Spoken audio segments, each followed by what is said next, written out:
এই বছরও আমরা রাত্রিবেলা ডিনারটা কমপ্লিট করে সরস্বতী ঠাকুর দেখতে বেরিয়েছিলাম। প্রথমেই চলে গেছিলাম দমদম বয়েজ ক্লাবের পুজোটা দেখতে, যেটা প্রত্যেক বছর আমার দেখতে প্রচন্ড ভালো লাগে, কারণ এদের থিমটা খুব সুন্দর হয়। এবছরও ময়ূরের ওপর একটা থিম করেছিল, যেটা খুব ভালো লেগেছে। তারপর শ্রীনাথ মুখার্জি লেনের এই পুজোটা দেখতে গেছিলাম, যেখানে ফেলে দেওয়া কাগজের ওপর এরা থিমটা বানিয়েছিল। খুবই সুন্দর করেছিল মণ্ডপটা। আর ঠাকুরটাও কিন্তু ফেলে দেওয়া কাগজ, আর্ট পেপার এসব কেটেই কিন্তু বানানো হয়েছিল। কোনো রকম অন্য কিছুর মূর্তি কিন্তু এখানে ছিল না। তারপর তালা প্রত্যয় ছিল 100 বছরের পূর্তি। এন্ট্রেন্সটা ছিল খুবই সুন্দর। তো আমরা গিয়ে দেখলাম যে আগের বছরের ঠাকুরটাও ভীষণ সুন্দর ছিল টালা প্রত্যয়ের, এবছরেরটাও তাই।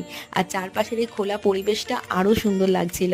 তারপরে চলে গেছিলাম চোর বাগানের কিউটেস্ট সরস্বতীটা দেখতে, যেটা ভীষণ ভাইরাল হয়েছে, কিন্তু গিয়ে হতাশ হয়ে পড়লাম। প্রচুর মানুষও আমাদের সঙ্গে হতাশ, কারণ এরা গেট বন্ধ করে রেখেছিল। দেখতেই যদি না দেবে, তাহলে এত ভিডিও ছেড়ে ভাইরাল হওয়ার মানেটা কি সেটাই আমি বুঝতে পারলাম না। চলো টাটা।